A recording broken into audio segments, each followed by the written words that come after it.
ಕೆಲವೊಮ್ಮೆ ನಾವು ಕೆಟ್ಟ ಮಾತುಗಳನ್ನ ಆಡುವಾಗ ನಮ್ಮ ಹಿರಿಯರು ತಡೆಯುತ್ತಾರೆ. ಬಿಡ್ತು ಅಂತ ಹೇಳು ಅಂತ ಒತ್ತಾಯಿಸಿದ ಅನುಭವ ನಿಮ್ಗೂ ಆಗಿರ್ಬೋದು. ನಮ್ಮ ಹಿರಿಯರು ಹೇಳೋ ಪ್ರಕಾರ ನಾವು ಕೆಟ್ಟ ಮಾತುಗಳನ್ನಾಡುವಾಗ ಅಶ್ವಿನಿ ದೇವತೆಗಳು ಅಥವಾ ಅಸ್ತು ದೇವತೆಗಳು ಅಸ್ತು ಎಂದರೆ ಅದು ಖಂಡಿತವಾಗಿಯೂ ನಡುತ್ತದೆ ಅನ್ನುತ್ತಾರೆ.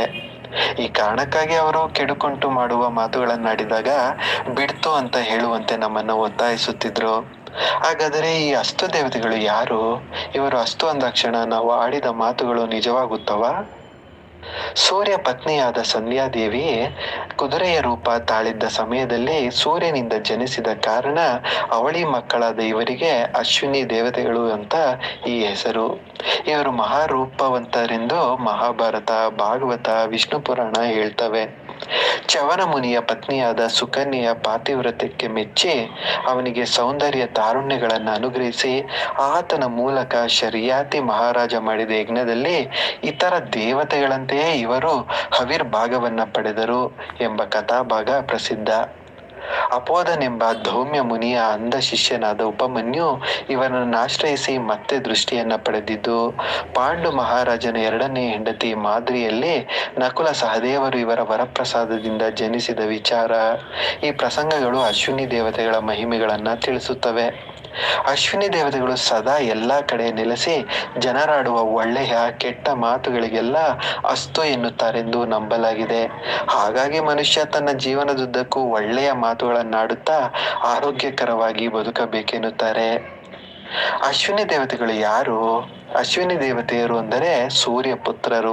ಭಗವಾನ್ ಸೂರ್ಯ ದೇವನಿಗೆ ಮತ್ತು ಸದ್ಯಾ ದೇವಿಗೆ ಜನಿಸಿದ ಅವಳಿ ಮಕ್ಕಳು. ಇವರು ಅದೃಷ್ಟದ ದೇವತೆಗಳಾಗಿದ್ದು ಅಸ್ತು ಅಸ್ತು ಎಂದು ಸದಾ ಪಠಿಸುವ ದೇವರು. ಇವರನ್ನು ಅಶ್ವಿನಿ ಕುಮಾರರೆಂದು, ದೇವತೆಗಳ ವೈದ್ಯರೆಂದು ಪರಿಗಣಿಸಲಾಗುತ್ತದೆ. ಅಶ್ವಿನಿ ದೇವತೆಗಳ ರೂಪವೇ ವಿಚಿತ್ರ. ಯಾಕೆಂದರೆ ಈ ಅವಳಿ ಅಶ್ವಿನಿ ಕುಮಾರರದ್ದು ದೇಹ ಮಾನವ ದೇಹವಾದರೆ ಮುಖ ಕುದುರೆಯ ಮುಖ. ಆದರೂ ನೋಡಲು ಅತ್ಯಂತ ಆಕರ್ಷಕರಾಗಿದ್ದಾರೆ. ಅಶ್ವಿನಿ ದೇವತೆಗಳಿಗೆ ಕುದುರೆ ಮುಖ ಬರಲು ಕಾರಣ, ಒಮ್ಮೆ ಸೂರ್ಯ ದೇವನ ಪತ್ನಿಯಾದ ಸಂಧ್ಯಾ ದೇವಿಯು ಸೂರ್ಯ ದೇವನ ತಾಪವನ್ನ ತಾಳಲಾರದೆ ಸಂಕಷ್ಟಕ್ಕೆ ಸಿಲುಕಿಕೊಳ್ಳುತ್ತಾಳೆ. ಇದನ್ನು ನೋಡಿದ ಸೂರ್ಯ ದೇವನು ತನ್ನ ತಾಪವನ್ನ ಕಡಿಮೆ ಮಾಡಿಕೊಳ್ಳಲು ಮುಂದಾಗುತ್ತಾನೆ.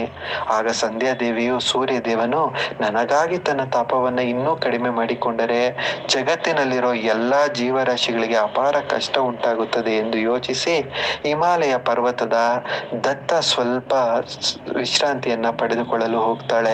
ಅಲ್ಲಿ ಯಾರಿಗೂ ಗುರುತು ಸಿಗದ ಹಾಗೆ ಕುದುರೆ ಅವತಾರವನ್ನ ತಾಳಿ ಹಿಮಾಲಯದ ತಪ್ಪಲಿನಲ್ಲಿ ವಿಹರಿಸುತ್ತಿರುವಾಗ ಸೂರ್ಯ ದೇವನು ಕುದುರೆ ರೂಪದಲ್ಲಿ ಇರುವ ಸಂಧ್ಯಾ ದೇವಿಯನ್ನು ಗುರುತಿಸಿ ತಾನೂ ಕೂಡ ಕುದುರೆ ರೂಪವನ್ನು ತೆಗೆದುಕೊಳ್ಳುತ್ತಾನೆ.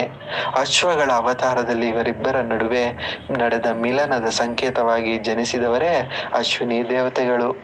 ಇನ್ನು ಕೆಲವು ಕಥೆಗಳಲ್ಲಿ ಅಶ್ವಿನಿ ದೇವತೆಗಳು ಸೂರ್ಯ ಮತ್ತು ಮೋಡದ ಪುತ್ರರು ಎಂದು ಹೇಳಲಾಗಿದೆ. ಅಶ್ವಿನಿ ದೇವತೆಗಳಿಗೆ ಹಿಂದೂ ಧರ್ಮದಲ್ಲಿ ಮಹತ್ತರ ಸ್ಥಾನವನ್ನ ನೀಡಲಾಗಿದೆ. ಮುಸ್ಸಂಜೆ ಸಮಯವನ್ನ ಅಂದರೆ ಸೂರ್ಯ ಮುಳುಗುವುದಕ್ಕಿಂತ ಮೊದಲು 20 ನಿಮಿಷಗಳನ್ನ ಅಶ್ವಿನಿ ದೇವತೆಗಳ ಸಮಯವೆಂದು ಪರಿಗಣಿಸಲಾಗುತ್ತದೆ. ಈ ಸಮಯದಲ್ಲಿ ಅಶ್ವಿನಿ ದೇವತೆಗಳು ಚಿನ್ನದ ಕುದುರೆಯಲ್ಲಿ ಸಂಚಾರವನ್ನ ಮಾಡುತ್ತಾರೆ ಎನ್ನುವುದು ನಂಬಿಕೆ. ಈ ಸಮಯದಲ್ಲಿ ಅಪಶಕುನದಂತಹ ಮಾತುಗಳನ್ನ ಆಡಬಾರದು, ಸುಳ್ಳನ್ನ ಹೇಳಬಾರದು, ಇನ್ನೊಬ್ಬರ ಮನಸ್ಸಿಗೆ ನೋವಾಗುವಂತಹ ಪದ ಬಳಸಬಾರದು, ಮಲಗಬಾರದು ಎಂದು ಹೇಳುತ್ತಾರೆ. ಈ ಎಲ್ಲ ಕಥೆಗಳು ನಮಗೆ ತಿಳಿಸುವುದಿಷ್ಟೇ, ನಾವು ನಮ್ಮ ಸ್ವಭಾವದಲ್ಲಾಗಲಿ ನಡತೆಯಲ್ಲಾಗಲಿ ಎಲ್ಲವನ್ನ ಶುದ್ಧ ಮನಸ್ಸಿನಿಂದ ಒಳ್ಳೆಯ ವಿಚಾರದಲ್ಲೇ ತೊಡಗಿಸಿಕೊಳ್ಳಲು ಪ್ರಯತ್ನಿಸಬೇಕೆಂದು. ಅಶ್ವಿನಿ ದೇವತೆಗಳು ಇರುತ್ತಾರೋ ಬಿಡುತ್ತಾರೋ, ಬಟ್ ನಮ್ಮ ಸ್ವಭಾವವನ್ನ ಈ ರೀತಿ ಬೆಳೆಸಿಕೊಂಡರೆ ಖಂಡಿತವಾಗಿಯೂ ನಾವು ನಡೆಯಬೇಕಾದ ದಾರಿ ಒಳ್ಳೆಯ ಮಾರ್ಗದ್ದೇ ಆಗಿರುತ್ತದೆ.